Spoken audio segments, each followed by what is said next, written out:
El 40% de las enfermedades reportadas en comunidades rurales de los Andes se atribuyen al mal de aire. Un dolor de cabeza que ningún médico puede explicar. Una parálisis que aparece de la nada. Una sombra que se pega a tu cuerpo después de pasar por un cementerio. Exploraremos cómo el aire fue entendido por griegos, hindúes y andinos como una sustancia viva y consciente.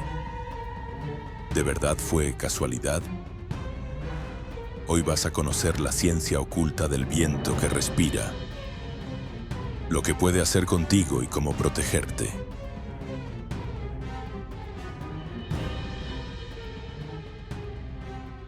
Este es el canal del brujo Efraín Balak. Les doy la bienvenida. Aquí exploramos el lado arcano de la historia, la filosofía y la brujería. El índice, como siempre, está en la descripción de este video. Un dolor de cabeza que no cede. Vómitos sin causa aparente. Una parálisis facial que aparece de la noche a la mañana. La medicina moderna buscará un virus, una bacteria, una lesión neurológica. A menudo no encontrará nada. Nosotros sí. La causa tiene un nombre y es el mismo en los Andes, en México y en las zonas rurales de España. Mal de aire. ¿Pero qué es exactamente el aire? El aire es la primera de las substancias, el hálito primordial del que todo emana. Los antiguos griegos lo llamaron pneuma, el aliento vital y el alma misma. Los sabios de la India lo conocen como prana, la energía que anima el universo. En la tradición andina, Huayra, y no es un elemento inerte. El Huayra es el aliento del cosmos, del Pacha, la totalidad del espacio y el tiempo. Y como todo lo que respira tiene voluntad, este aliento, por lo tanto, no es una fuerza ciega. Actúa como un vehículo que transporta entidades, intenciones y cargas energéticas. Hace más de 400 años, el médico griego Hipócrates escribió un tratado fundamental llamado Sobre los aires, las aguas y los lugares, donde demostró que el entorno geográfico y ambiental tiene un impacto directo y predecible en la salud de las poblaciones. Nosotros llevamos ese principio a su conclusión lógica. Si el ambiente afecta al cuerpo, es porque el ambiente tiene voluntad. Hoy conoceremos un manual técnico sobre una de las fuerzas más poderosas y subestimadas del mundo. A lo largo de este viaje, les entregaré un mapa preciso. Primero, definiremos la naturaleza de esta entidad consciente, el viento que respira, y les mostraré las puertas de entrada, las vulnerabilidades en el cuerpo y el espíritu que le permiten acceder. Segundo, les entregaré el catálogo de los vientos adversos. Aprenderán a nombrar a su enemigo, desde el Suca Huayra, que emana de las tumbas antiguas, hasta el Aya Huayra, el viento de los muertos, porque en la brujería nombrar es el primer paso para dominar. Tercero, les abriré las puertas al arte del diagnóstico arcano. Les enseñaré a leer las señales en un huevo tras una limpia, traduciendo lo invisible a un código visible. Cuarto, les entregaré el arsenal del brujo, las hierbas, los humos y los rituales prácticos para limpiar, desterrar y proteger. Herramientas funcionales, no metáforas. Quinto, nos adentraremos en rituales de poder. Les explicaré la mecánica de cómo negociar con un espíritu difunto y el proceso técnico para recuperar un alma desprendida por el susto. Y crucialmente, abordaremos la guerra de las sombras. Porque el mal de aire no siempre es un accidente. Les mostraré cómo el viento se convierte en un arma en manos de un malero, un brujo que lo utiliza para dañar. Este conocimiento no es nuevo, es una ciencia antigua y documentada. En el México antiguo, los brujos conocidos como Tlatlacatecolo, los hombres búho, tenían un poder ilustrado por Fray Bernardino de Sahagún en su Códice Florentino. El poder de Teit Pizzani, que significa literalmente soplar sobre la gente para infundirles enfermedad y desgracia con su aliento. Lo que estudiamos hoy es más que solo folclore. Es la física de lo invisible, una ciencia que opera con sus propias leyes y principios. Presten atención. El viento que respira, entendiendo el mal de aire como una entidad consciente. Para poder enfrentarse a una fuerza, primero hay que entender su verdadera naturaleza. Olvida por un momento la idea de que el aire es solo una mezcla de gases. Un escalofrío en la nuca al pasar por una casa abandonada. Un dolor de cabeza repentino que aparece de la nada en un lugar ventoso. Una sensación de fatiga que ningún médico puede explicar. Todo eso tiene un origen. En la práctica se le conoce como mal de aire, y su causa es más concreta de lo que imaginas. La idea de que el aire es una sustancia viva no es nueva ni exclusiva de una sola cultura. Los antiguos griegos lo llamaban pneuma. Filósofos estoicos como Crisipo de Solos, allá por el siglo III a.C., no hablaban del aire como algo vacío, sino como una tensión inteligente que lo conectaba todo, desde una piedra hasta una persona. En la India, el concepto de prana se refiere a la energía vital que fluye por el universo, y la respiración es simplemente la forma en que nuestro cuerpo la absorbe. En la tradición andina es conocido como Guaira, y se le considera el aliento del Pacha, un término que no se refiere solo al planeta, sino a la totalidad del espacio y el tiempo. Esto significa que el viento que sientes en la cara no es solo aire en movimiento, ese es el efecto físico. La causa, según esta ciencia, es una intención. El Guaira es consciente, no tiene un ego ni emociones como las nuestras, pero sí opera con un propósito. Es como un gran río invisible. Su corriente puede ser limpia y traer vida, o puede estar contaminada y arrastrar desechos tóxicos. La naturaleza del río es neutral, lo que define su efecto es lo que lleva consigo. Esta dualidad se ve reflejada en las deidades que lo personifican. En el panteón inca, por ejemplo, se habla de Mama Guaira, el viento madre, una fuerza suave asociada a las brisas que traen la polinización y la fertilidad. Pero en la cultura aymara vecina a la inca, se temía a Huayratata, el padre viento, una entidad violenta, colérica y destructiva capaz de arrancar techos y traer enfermedades. No son dos fuerzas opuestas, sino las dos caras de la misma moneda. Entonces, la pregunta clave es, ¿qué intención transporta y por qué? El Guaira a menudo actúa como un agente del equilibrio cósmico. Las grandes montañas, conocidas en los Andes como Apus, no son vistas como simples formaciones de roca. Son señores, entidades conscientes con un poder inmenso. La tierra misma, o Pachamama, es la fuente de la vida. Cuando se rompe una ley fundamental, como el Aini, la ley sagrada de la reciprocidad, de dar para poder recibir, estas grandes conciencias pueden reaccionar, y el viento es su mensajero más directo. No se trata de una malicia divina, sino de una acción correctiva. Aquí es donde lo cósmico se vuelve personal. ¿Cómo pasa esta fuerza de ser un fenómeno del paisaje a una enfermedad dentro de ti? Para entenderlo hay que hablar de la energía vital personal. En los Andes se le llama Camay. Para los nahuas del antiguo México era el Tonali. Piensa en ello como un campo de fuerza personal. Un escudo invisible que te anima y te protege. El mal de aire ataca directamente este campo. El viento hostil no te infecta con un virus, sino que actúa de dos maneras. O bien golpea tu energía y abre una fisura en tu escudo, o se adhiere a él contaminando tu energía y bloqueando su flujo natural. Por eso los curanderos distinguen entre la magnitud del ataque. Un Uchui Guaira, o viento pequeño, puede ser solo un roce que causa un malestar leve y pasajero. Pero un Hatun Guaira, un viento grande, es una invasión en toda regla. Es una masa de energía ajena que se aloja en tu cuerpo y empieza a desordenar tus sistemas. Esto ya no es una simple indisposición. Es la raíz de una enfermedad que la medicina convencional no podrá curar, porque su origen no es físico. Un consejo práctico. Si sientes un malestar súbito al aire libre, no lo ignores. Pasa el dorso de tu mano por tu nuca. Si sientes un frío que no corresponde a la temperatura ambiente, es una señal de que algo se ha pegado. Entender estos principios es fundamental. El aire es un medio consciente. Su efecto depende de la intención que transporta y su método de ataque es la alteración de tu energía vital. Una vez que esto queda claro, podemos pasar a lo siguiente.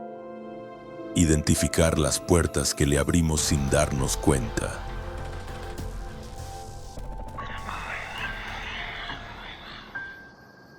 Vamos a hacer un breve paréntesis para comentarte. La mayoría de las personas que me contactan, que no son pocas, me han pedido que explique más sobre demonología, entes y deidades que pueden ayudar en las intenciones del amor. Es por esa razón que me he tomado la molestia de crear la guía más completa que podrás encontrar sobre entes y demonios del amor. Incluye el sigilo correspondiente por cada uno y la forma de invocación para que pueda ayudarte. Es una guía muy completa. Este material lo dejo en un enlace en la descripción. Por otro lado, si te interesa profundizar más en la magia negra, tenemos un grupo privado donde está, por así decirlo, mi aquelarre de aprendices. Ahí conversamos y debatimos temas más profundos de la brujería. Las plazas son limitadas. El enlace también está en la descripción. Finalmente, si te interesa contactarme para algún trabajo de cualquier tipo, mi único correo es efraimbalak@gmail.com y mi única web es efraimbalak.org. No intenten comunicarse por otro medio. Gustoso les atenderé. Tengan en cuenta, por favor, que muchas personas intentan contactarse conmigo y a veces me resulta demoroso responder a todos, pero siempre lo hago. Para acabar, incluyo en la caja de descripción un regalo si están interesados en la magia negra y los hechizos de amor. Continuemos. Las puertas de entrada. ¿Por qué y cómo te agarra el viento? El mal de aire no golpea al azar, no es una cuestión de mala suerte, es una fuerza oportunista muy parecida a un depredador que instintivamente busca la presa más débil o la que se ha alejado de la manada. Para poder protegerse, primero hay que entender qué es lo que nos hace vulnerables. Estas puertas de entrada no son físicas, son grietas en nuestra energía y puntos de alta tensión en el entorno.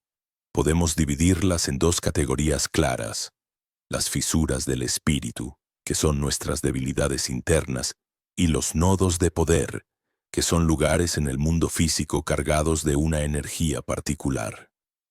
Empecemos por lo más importante, tu estado interno.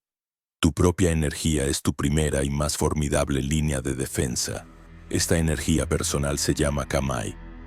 Piensa en ello como tu campo de fuerza vital, un escudo invisible que te protege.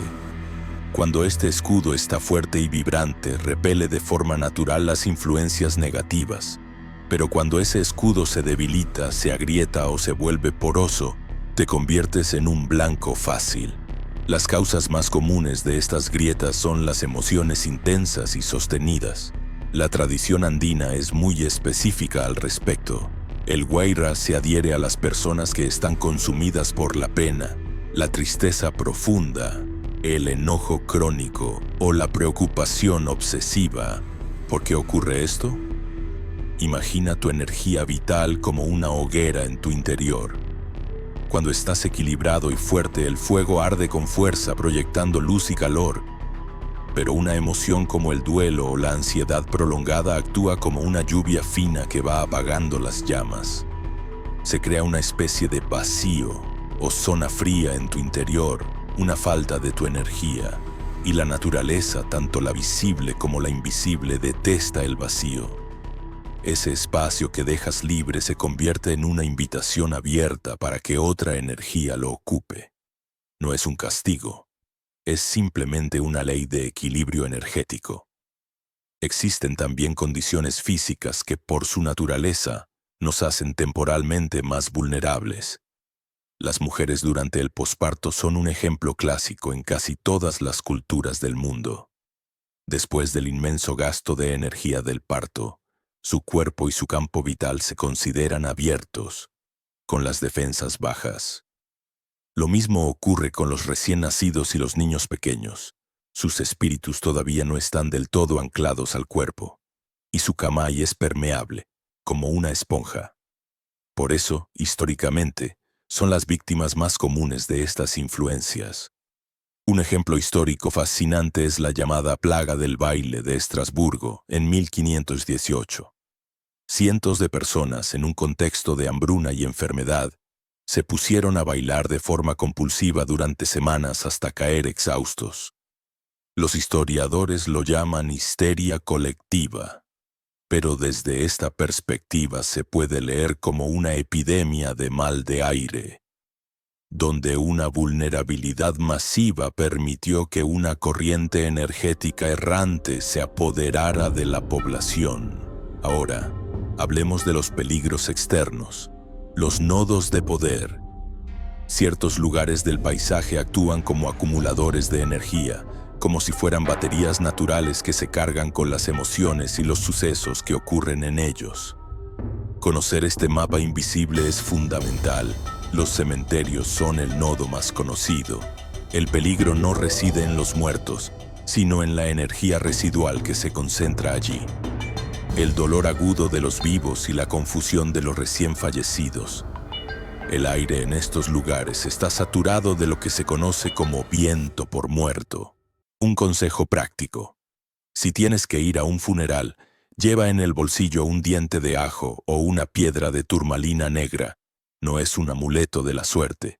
Sus propiedades físicas y energéticas ayudan a repeler estas adhesiones, creando una barrera.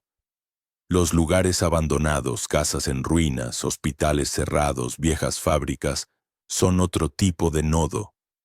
Acumulan el eco de las vidas y emociones que contuvieron, creando una atmósfera densa y estancada. Lo mismo ocurre en lugares donde hubo muertes violentas o un gran sufrimiento. Esas emociones intensas dejan una cicatriz en el tejido del lugar. En la tradición andina se tiene un respeto especial por las huacas, lugares sagrados o tumbas antiguas. El aire que emana de estos sitios, llamado Sucahuayra, proviene de los entierros de los gentiles, los habitantes que vivieron antes de los incas, que como ya explicamos en otro video. Se considera uno de los vientos más potentes porque no transporta una simple emoción, sino la energía de una conciencia antigua y poderosa. Su contacto puede causar no solo enfermedades de la piel, sino una melancolía profunda y sueños extraños. Ver un espíritu en uno de estos lugares no es solo un susto, es recibir un impacto energético directo. La parálisis, la mudez o las convulsiones que a veces se reportan no son una reacción psicológica al miedo, sino el resultado fisiológico de esa descarga invisible. Por tanto, la prevención del mal de aire es una disciplina activa.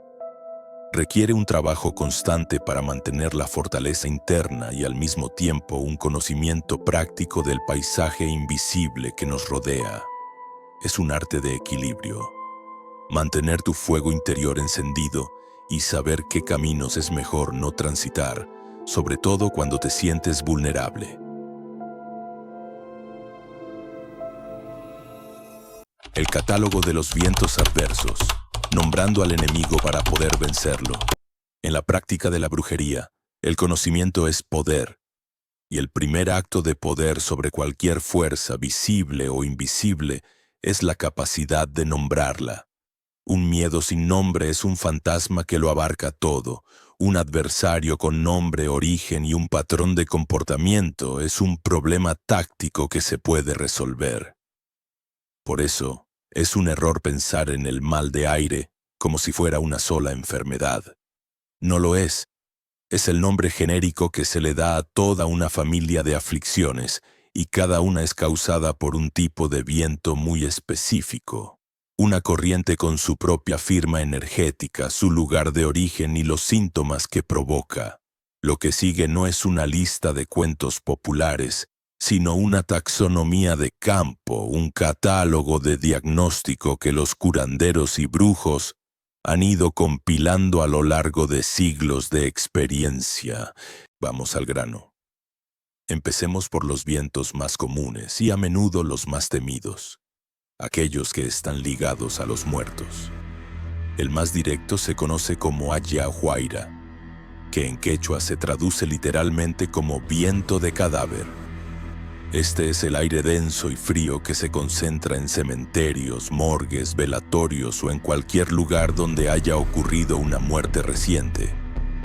Según los pobladores de zonas como Andahuaylas y Huamanga en Perú, no se trata del espíritu de una persona en particular, sino de la emanación colectiva de la tristeza, el shock y la confusión del tránsito. Es como el vapor que se levanta de un lugar cargado de pena. Sus síntomas son inconfundibles porque son agudos y repentinos, cólicos violentos que te doblan por la mitad, desmayos, una fatiga que te deja sin fuerzas y a veces un temblor involuntario en los músculos de la cara. Pero existe otro viento de los muertos, más complejo y antiguo, el Suca Huayra. La palabra Suca se refiere a los gentiles, los habitantes que poblaron las tierras andinas antes de los incas en un tiempo regido por la luna. Este viento, por tanto, no emana de cementerios modernos, sino de tumbas antiguas, de huacas, centros ceremoniales o entierros antiguos y de momias que han sido perturbadas. Se considera uno de los más difíciles de curar porque su energía es increíblemente densa y pertenece a un mundo con otras reglas. Si el Ayahuayra es como una infección aguda, el Suca Huayra es como una enfermedad crónica y profunda. Su síntoma físico más característico es la aparición de granos y erupciones en la piel, a los que los curanderos llaman soles por su forma redonda. Pero su efecto más notorio es psíquico. Una tristeza profunda que no tiene causa aparente. Escalofríos constantes y pesadillas recurrentes con figuras antiguas o esqueletos. Ahora bien, no toda la amenaza procede de los difuntos. El propio paisaje, como ya hemos establecido, está vivo. El Orco Huayra es el viento del cerro.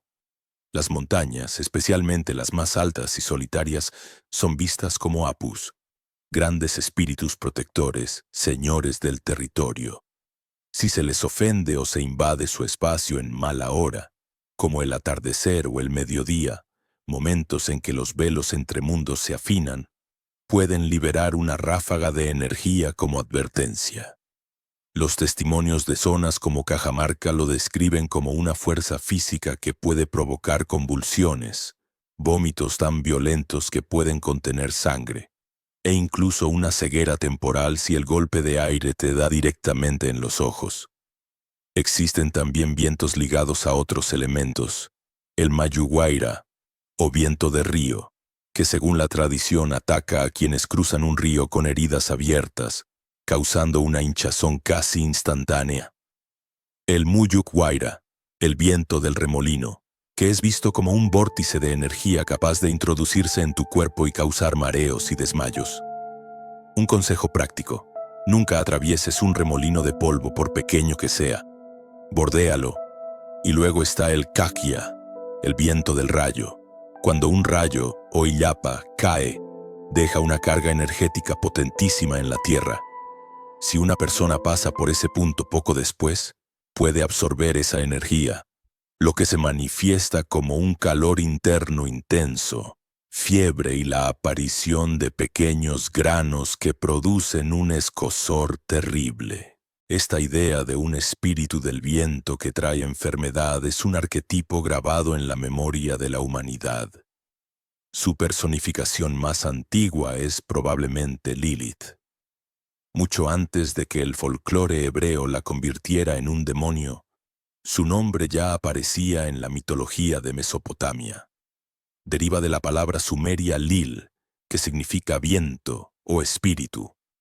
En tablillas cuneiformes de hace casi 4000 años, los Lilu eran demonios del viento que traían enfermedad y muerte.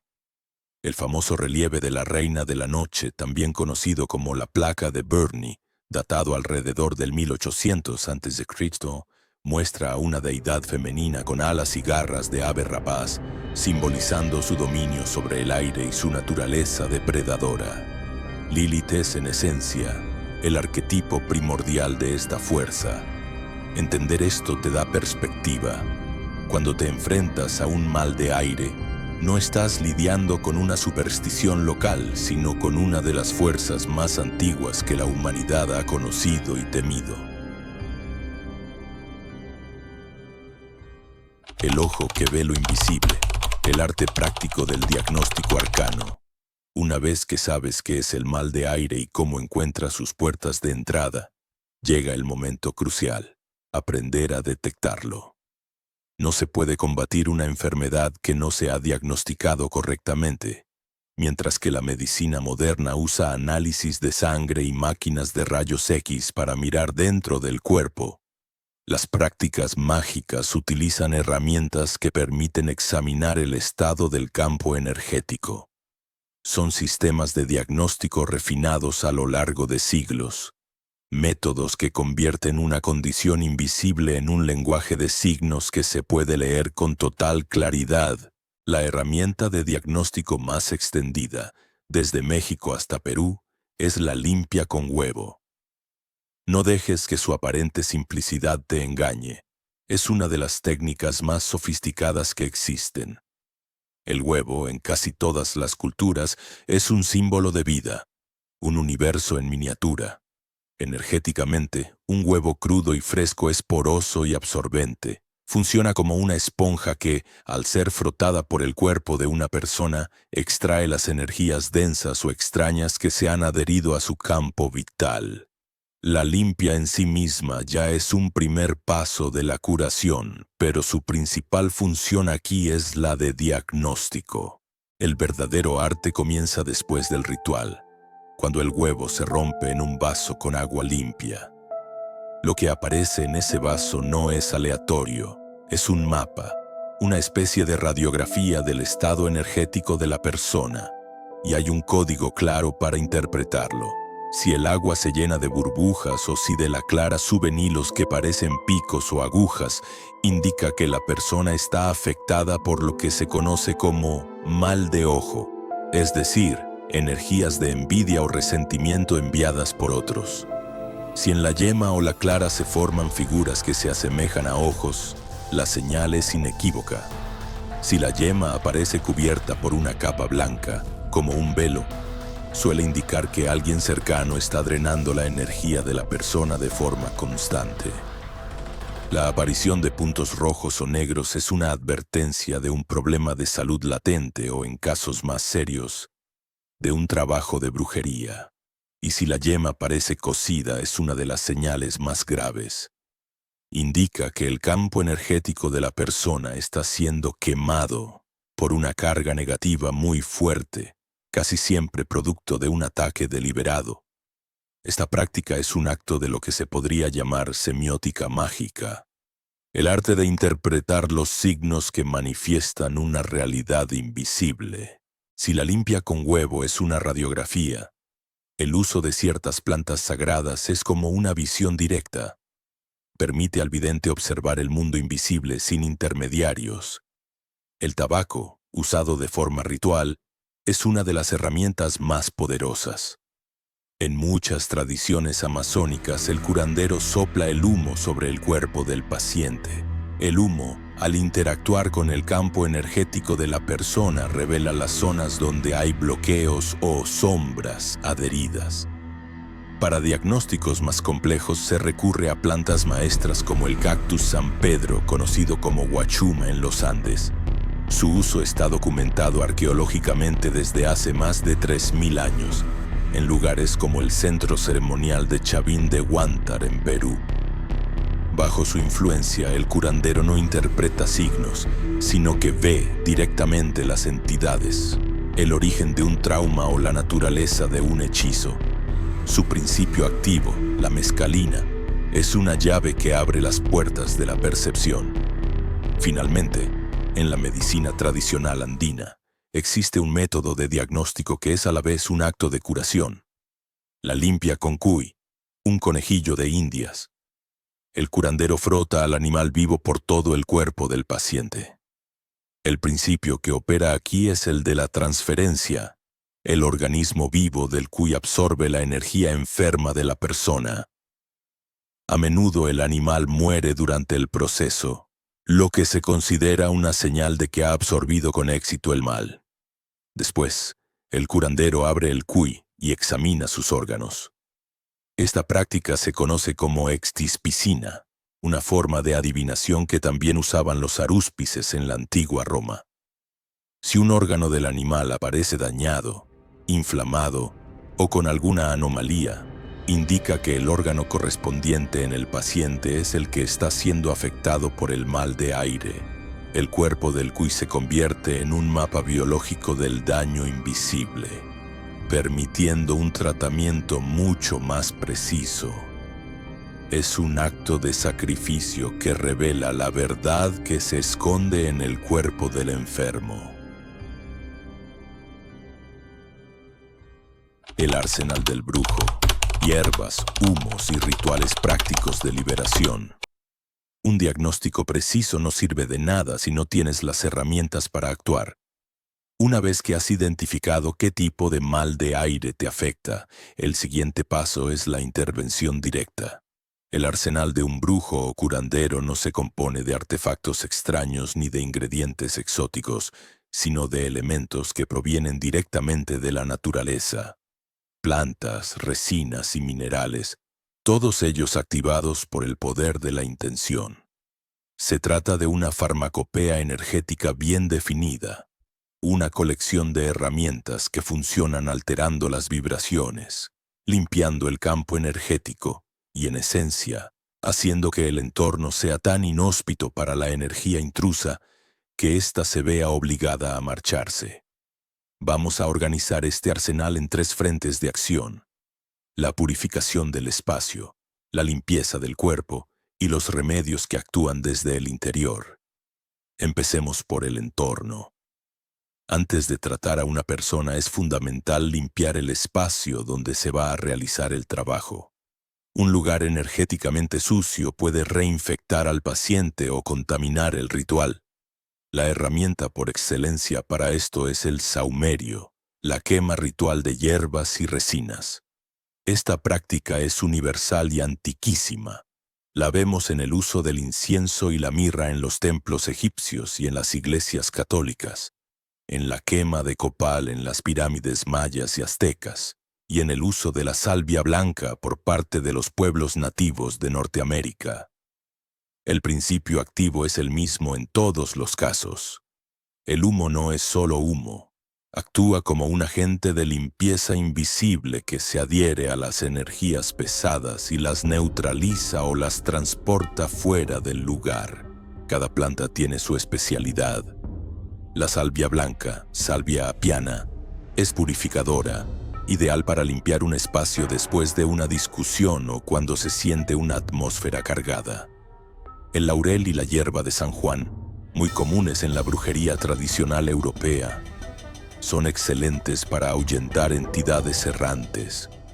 El eucalipto no solo limpia, sino que crea una barrera protectora como si sellara las grietas invisibles de una habitación. El sándalo es más sutil, no es tanto para desterrar, sino para elevar la vibración del lugar y facilitar estados de meditación o trabajos rituales. Un consejo práctico: cuando sahumes un espacio, empieza siempre por la esquina más alejada de la puerta principal y avanza hacia ella. Abre las ventanas. Tienes que darle a la energía negativa una ruta de escape clara, si no, solo la estarás removiendo de un lado a otro. Una vez que el espacio es seguro, el trabajo se centra en el cuerpo. Aquí se usan principalmente 2 métodos: las limpias energéticas, o barridos, y los baños de descarga. La limpia consiste en pasar un manojo de hierbas frescas por el campo áurico de la persona sin apenas tocar la piel. Las hierbas elegidas para esto suelen ser plantas fuertes, con un aroma penetrante y una energía combativa. La ruda es la más famosa, una planta guerrera que no solo limpia, sino que también tiene la capacidad de devolver ataques energéticos a su origen. La muña, una menta silvestre de los Andes, es excelente para expulsar el frío del cuerpo, un término que los curanderos usan para describir la energía estancada que deja el mal de aire. El ajo y el molle, también conocido como falso pimentero, son igualmente potentes. El ramo se pasa de la cabeza a los pies, siempre en una dirección descendente, y al terminar nunca se tira a la basura. Ese ramo está cargado con la energía que has quitado. Debe ser quemado o enterrado para neutralizarla por completo. Los baños rituales son el siguiente paso. Una inmersión total en el poder de las plantas. Aquí, el agua actúa como un conductor que permite que la esencia de las hierbas penetre en el cuerpo y disuelva la enfermedad desde adentro. En la tradición andina son muy comunes los baños preparados con malva y marcu, Ambrosia arborescens. El marcu en particular es conocido por su capacidad para disipar la tristeza y la melancolía que a menudo acompañan a estas aflicciones.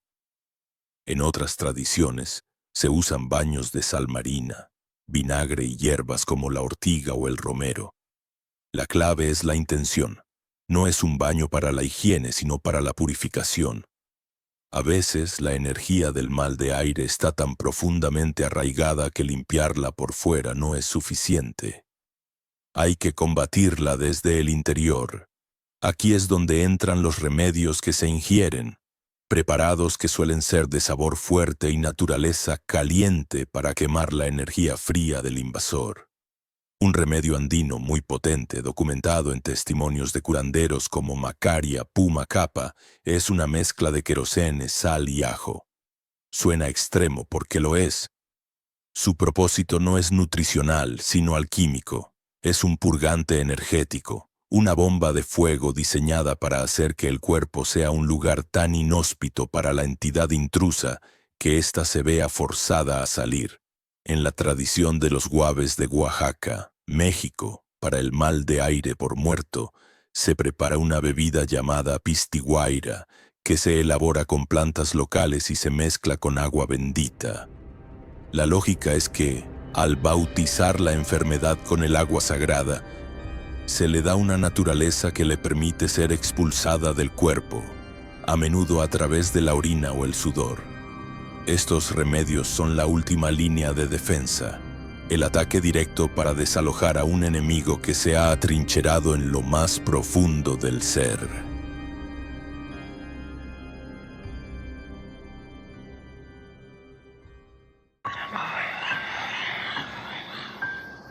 Tengo que recordarte que si necesitas contactarme por algún motivo, solamente tengo un correo y una web oficial. No hagas caso a ningún otro, por favor. Asimismo, ten en cuenta que la guía definitiva de los entes para el amor, el enlace a nuestro canal de aprendizaje y el regalo que les prometí está en la caja de descripción. Rituales de poder, negociando con los muertos y recuperando el alma. Ya hemos cubierto el diagnóstico y las herramientas básicas de limpieza. Ahora vamos a entrar en un territorio más complejo. Los rituales de poder. No se trata de simples técnicas de purificación, sino de actos de alta magia, intervenciones quirúrgicas en el tejido de lo invisible. Estos procedimientos exigen no solo conocimiento, sino una autoridad espiritual bien asentada. En ellos se actúa como un mediador, un negociador e incluso un guerrero que se enfrenta a voluntades conscientes. Nos centraremos en dos de los escenarios más desafiantes: cómo tratar el aire de difunto y cómo recuperar un espíritu que se ha perdido por susto. Empecemos con el aire de difunto. Cuando el diagnóstico confirma que el mal de aire es causado por el alma en pena de una persona fallecida, que se ha adherido al campo energético del enfermo, una limpieza con hierbas no va a ser suficiente. No estás tratando con una energía impersonal, sino con una conciencia, a menudo confundida, dolida y aferrada a este plano. En estos casos, hay que ir directamente a la fuente. El ritual más efectivo, con variantes que se encuentran en tradiciones tan distantes como la gallega en España o la guave en México, es el rito del cementerio. El procedimiento, según describen las fuentes orales, es directo y potente. El curandero, tras haber identificado con precisión qué espíritu es el que está causando el problema, lleva al enfermo a su tumba. Una vez allí, generalmente al atardecer o al amanecer, se realiza un acto de entierro simbólico. A veces, se acuesta al enfermo en un pequeño hoyo cavado junto a la tumba, cubriéndolo con ramas de plantas protectoras como el laurel o el olivo. En ese momento, el curandero no realiza un exorcismo violento, sino que inicia una negociación. Se dirige al alma en pena por su nombre, con respeto pero con una firmeza inquebrantable. Se le explica que su tiempo en el mundo de los vivos ha terminado, que está causando daño y que debe seguir su camino. Es un acto de compasión y de orden. Se le pide que suelte al enfermo y le devuelva el aire de vivo. A menudo se encienden velas o una pequeña hoguera con hierbas sagradas para iluminar su camino, y se le dejan ofrendas, como un vaso de agua o algo de comida. Un elemento fascinante de este rito es el acto de cortar el lazo invisible. En algunas tradiciones de la península ibérica se hace pasar al enfermo 3 o 9 veces por debajo de una zarza viva. Las espinas de la zarza actúan simbólicamente, peinando y arrancando la adhesión espiritual, cortando el vínculo entre el vivo y el muerto. Este ritual es la magia en su estado más puro, una mediación entre mundos que busca sanar a ambos. El otro escenario complejo es el susto o espanto. Es crucial entender que no es lo mismo que el miedo. El miedo es una emoción pasajera. El susto, en la terminología chamánica de muchas culturas de América, es un evento traumático tan intenso que provoca que una parte del espíritu o del alma, el ánimo, se desprenda del cuerpo. Un accidente, una noticia devastadora, ser testigo de un acto violento. Cualquiera de estos shocks puede causar esta fragmentación. La persona sobrevive físicamente, pero no está completa. Se siente apática, desconectada, sin apetito, sufre de insomnio y se sobresalta constantemente. La psicología moderna lo llama síndrome de estrés postraumático. Pero para los conocedores es literalmente una pérdida de alma. Ese vacío que deja la parte del espíritu que se ha marchado. Es una invitación abierta para que cualquier tipo de mal de aire entre y se instale. Por eso, el tratamiento correcto no consiste en limpiar el aire que ha entrado, sino en ir a la raíz. Recuperar la parte del alma que se ha perdido para que el cuerpo vuelva a estar completo y sellado.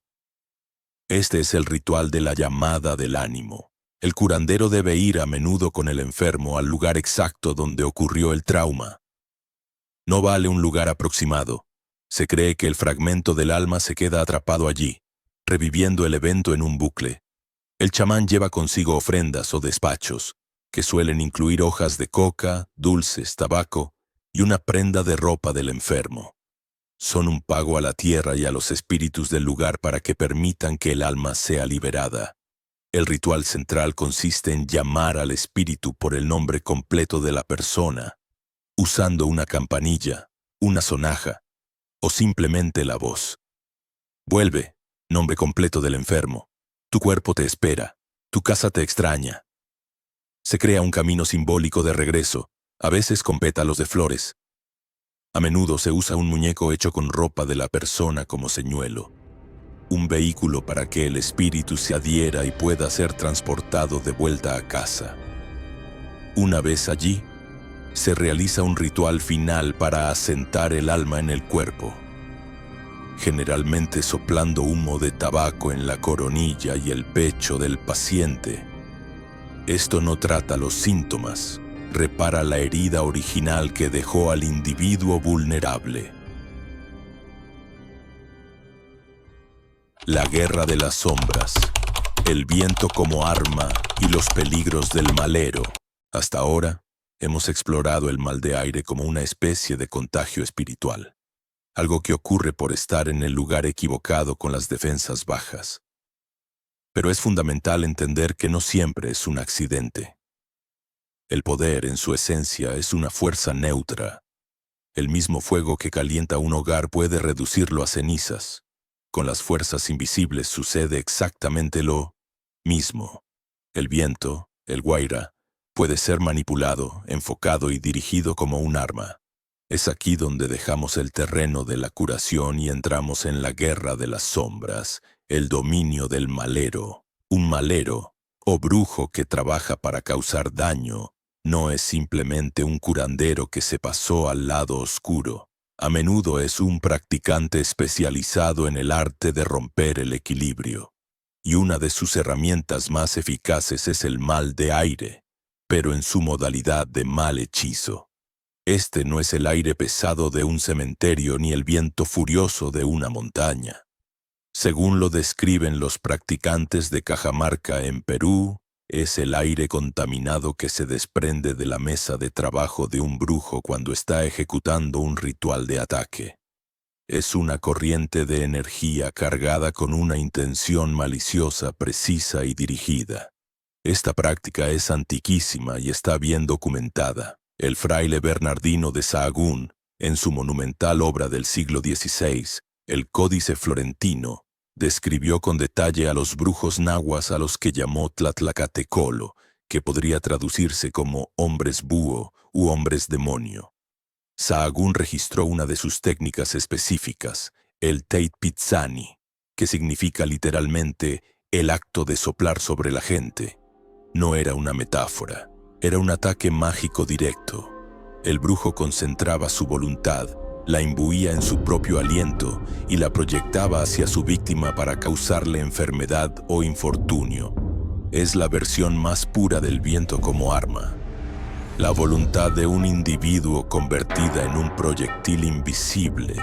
Los testimonios de personas que han sufrido este tipo de ataques describen los síntomas de una forma muy diferente al mal de aire accidental. Hablan de una sensación de asfixia, de un ardor que quema por dentro, de una presión en el pecho o en la cabeza.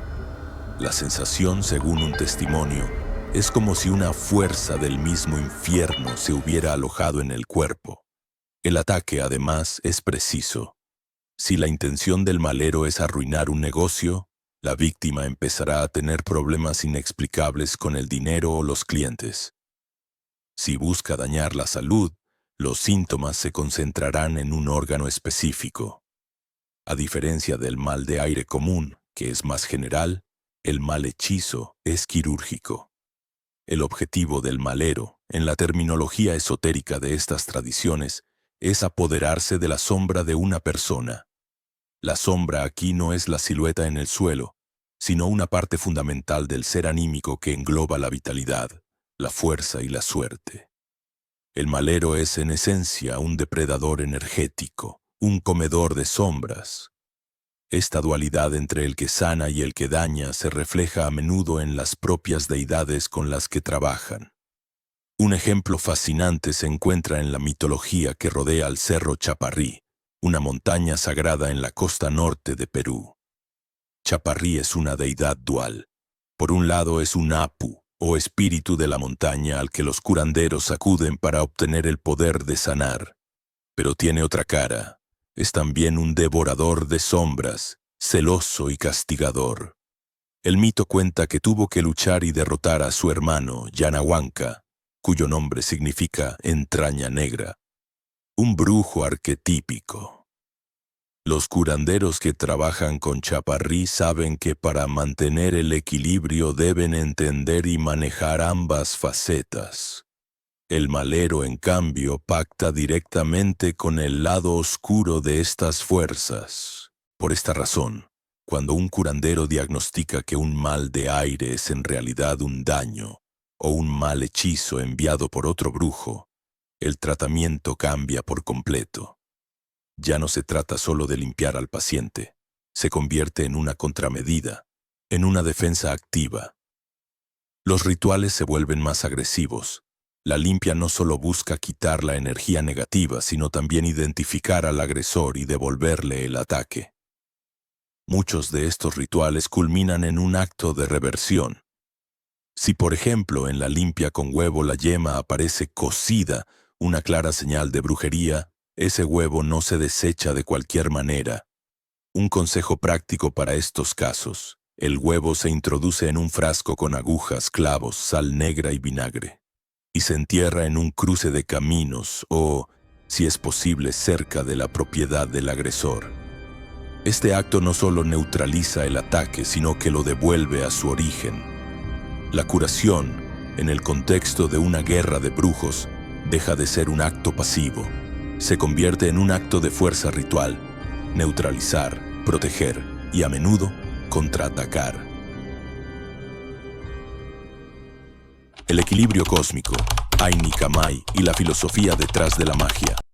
Hemos hablado de entidades, de diagnósticos y de rituales. Pero nada de eso tiene sentido si no se entiende la estructura que lo sostiene todo, la filosofía profunda que gobierna estas prácticas. Las técnicas que he descrito son la aplicación práctica de un entendimiento muy claro sobre cómo funciona el universo. Si no comprendes las leyes fundamentales de la energía y el equilibrio, tus rituales serán como recitar palabras en un idioma que no entiendes, un cascarón vacío de poder. Existen tres conceptos clave que forman el armazón de toda su ciencia: Kamai, Aini y Tinkui. Primero hablemos de la energía. En la cosmovisión andina, la fuerza que anima y ordena todo lo que existe se llama Kamai.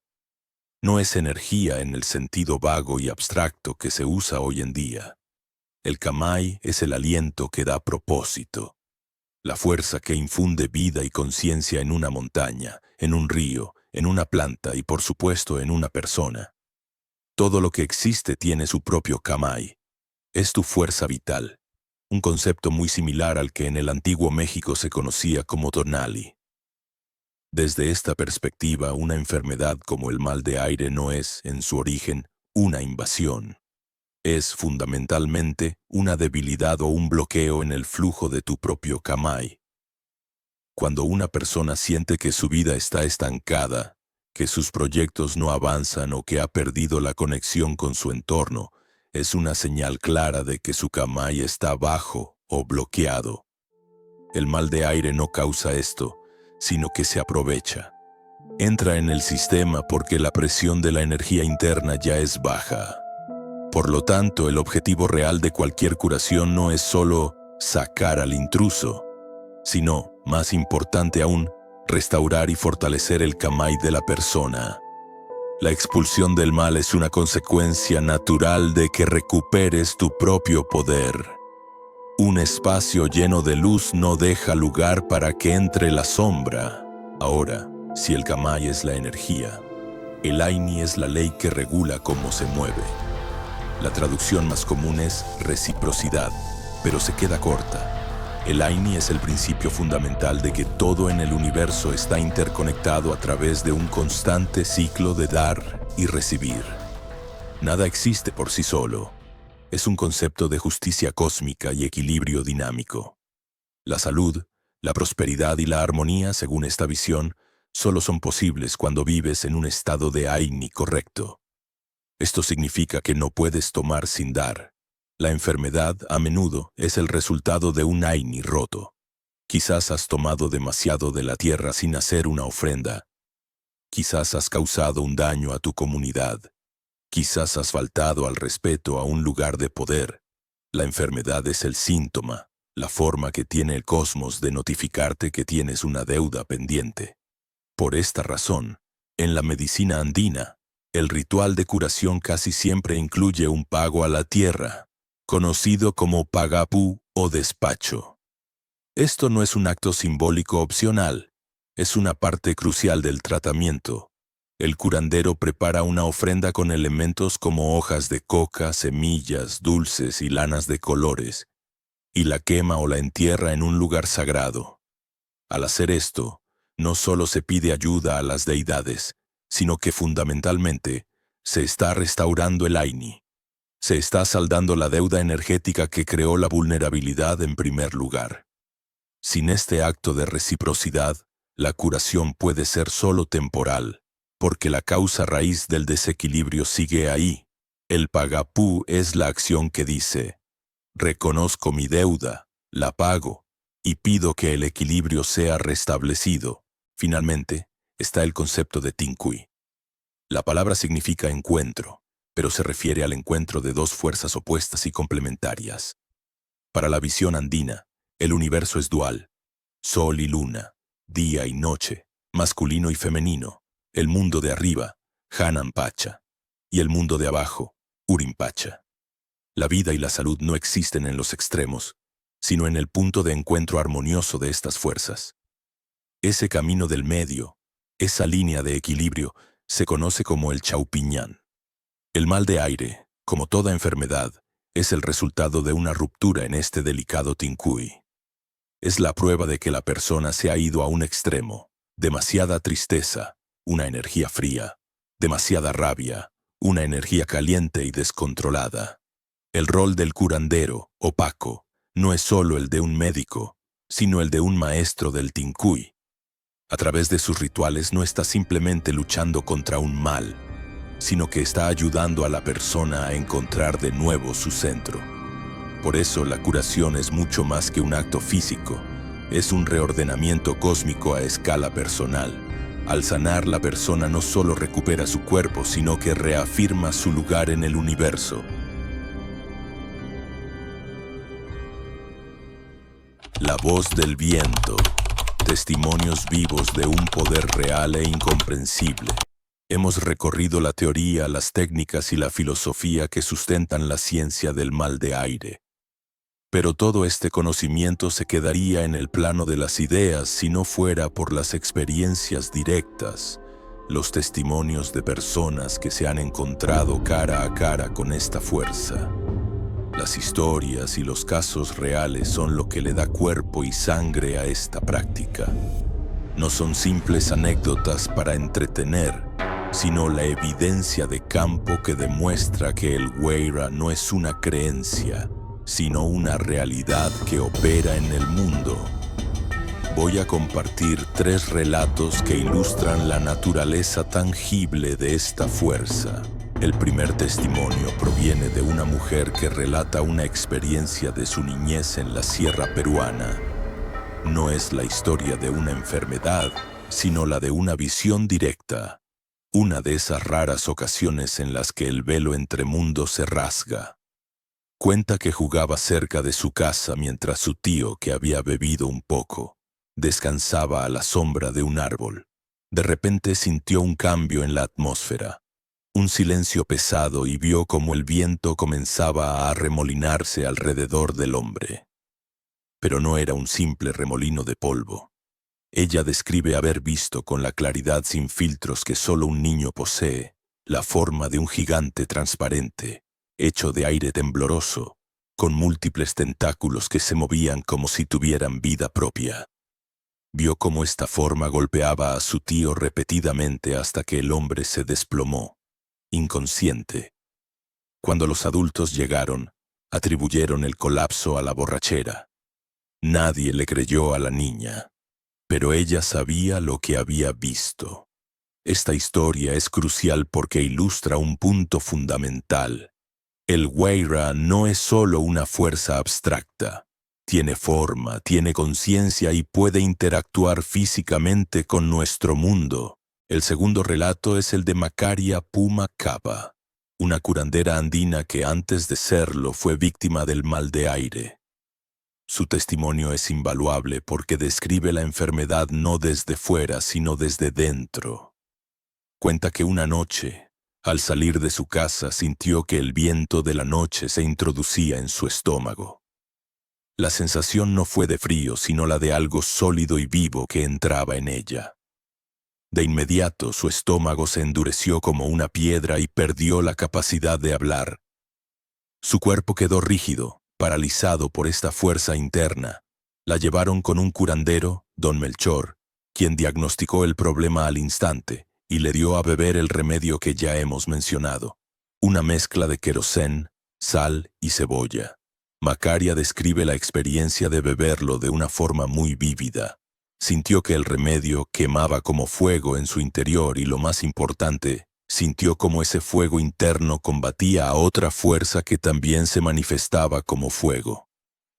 Para ella, el Guaira no era un aire, sino una entidad ardiente que la estaba consumiendo. El remedio del curandero fue un acto de alquimia directa, combatir fuego con fuego. Sintió como el viento era quemado y finalmente expulsado de su cuerpo.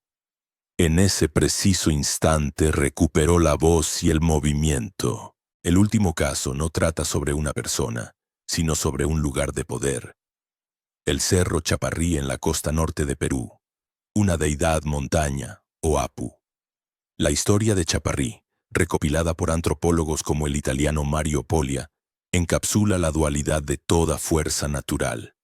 Los mitos locales cuentan que Chaparrí era un gran curandero que tuvo que luchar contra su hermano malvado, Yanahuanca. Al final de la batalla, ambos se convirtieron en montañas. Desde entonces, Chaparrí es invocado por los curanderos para sanar. Se cree que las plantas que crecen en sus laderas están imbuidas de su poder. Sin embargo, Chaparrí no es una figura benévola y simple. Es también un devorador de sombras, una entidad que castiga a quienes le faltan al respeto. Los brujos que trabajan con él saben que para acceder a su poder sanador, deben también comprender y respetar su faceta destructora. Esto nos enseña una importante lección. Las fuerzas con las que trabajamos no son buenas o malas en el sentido humano. Son complejas, ambivalentes y poderosas. El viento que emana de un cerro sagrado puede curarte o puede enfermarte. Todo depende de la relación que establezcas con él. Estas historias cierran el círculo. Nos muestran que las leyes del equilibrio cósmico y la guerra de las sombras no son teorías, sino realidades que se viven cada día. El mal de aire es, en última instancia, un espejo de nuestra relación con el mundo invisible. Nos recuerda que no estamos solos y que debemos caminar con respeto, porque el aire que nos rodea está vivo y siempre está observando. No olvides que este es el canal de Efraín Balak. Si necesitas contactarle por algún motivo, puedes hacerlo a través del correo efrainbalak@gmail.com o a través de los medios indicados en la caja de descripción o en la web oficial efrainbalak.org. Por favor, no vayas a contactar a través de ningún otro medio. Hay muchos suplantadores, hay que cuidarse de ellos. Finalmente, si quieres dar un paso más en la brujería, nos vemos en el grupo privado para conversar mejor. El enlace también está en la descripción. Hasta el siguiente video, mucha suerte.